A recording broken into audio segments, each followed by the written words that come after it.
Sir, you just affirmed that you believe in science, which I think is really important. I know you have a strong background in that area, and for me, that's really important as I consider, whether or not to support your nomination and confirm you to this post.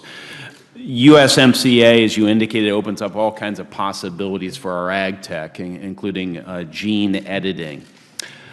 Mexico's made all sorts of approval delays, and they really lack a science-based approach.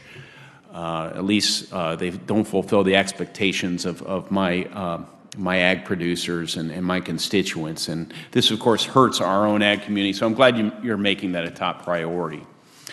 I also get the sense by some of your comments that you believe in trade.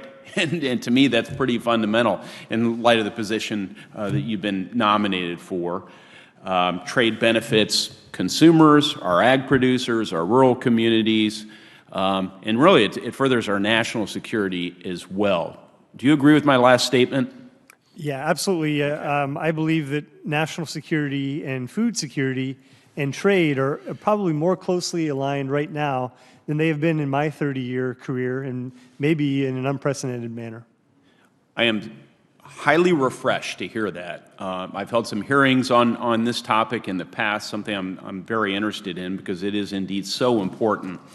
I would just publicly indicate that I've had some interactions, my office's interactions with USTR, and you're not responsible for this, so I'm not going to pull you into this, sir, but it's important to go on the record and say that there are staff members at USTR who work for Ambassador Tai who say that trade is not a national security issue. Nothing could be further from the truth. From my standpoint, you've just affirmed your belief, and I appreciate that, sir.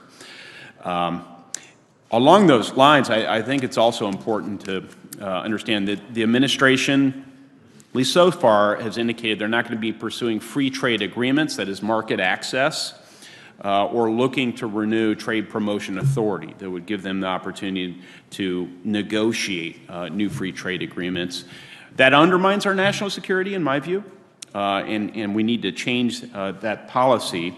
And at a time of high inflation, let me see, inflation reached 10.4% in June for food. We ought to be thinking about negotiating with our counterparties, other countries, about increasing access, our producers to their markets and vice versa. It can lower costs for consumers. It can help benefit our ag economy enormously. So you have the skill set, the requisite skill set, sir, I think, to assist, but it's going to require a higher level decision to pursue TPA and free trade agreements. Now I get into the questions. Despite U.S. ag exports to Korea reaching an all-time high in 2021, I agree with Ambassador Tai that there is still room to grow there. Do you share Ambassador Tai's commitment to improving the regulatory process for ag biotech in Korea, Mr. McCallum? Yeah, absolutely, Senator Young. Unfortunately, biotech has been a barrier to market access in many countries, not just in Asia, but around the globe. And you referenced genome editing earlier in your opening there.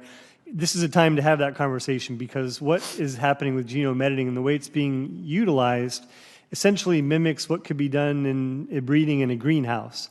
So the risks are commensurate with that, which, from a greenhouse perspective, we've been doing that. We've had experience with that for hundreds of years. So yes, we need to work hard to make sure there aren't unscientific barriers being put on our farmers' products that are being sent abroad. Very good. That was my follow-up. Appreciate it. Recently, Director General of the World Trade Organization suggested the idea of holding a members' retreat this September. And the idea here would be to find ways to rejuvenate ag negotiations, which have been stalled for years.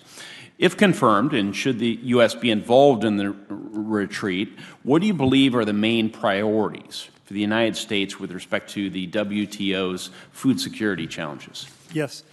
So looking at WTO, I think even before we start to dig in on specific tweaks or changes, that getting the body to be more proactive, more responsive, and to act quicker and with actual results is really a key. I have tremendous respect for Ambassador Pagan, who's our WTO person there. I would want to work very closely, if confirmed, with her to advocate for the farmer. I think farmers look at WTO, and the ones I talked to, we used to have a tractor that had a throttle, and it had rabbit at the top, and it had turtle at the bottom. I think, farmers have very impatience for inaction. I think they look at WTO, we're not even quite at the turtle sometimes. So, there were some good outcomes from the recent meeting there. Ambassador Tai, Ambassador Pagan worked really hard to get some outcomes there, but we've got to invigorate that body to get faster results, to get outcomes on behalf of farmers, and that's something I'd like to work with the USTR team on. That sounds like a really important priority. So I'll look forward to doing some good together should you be confirmed, sir. Thank you.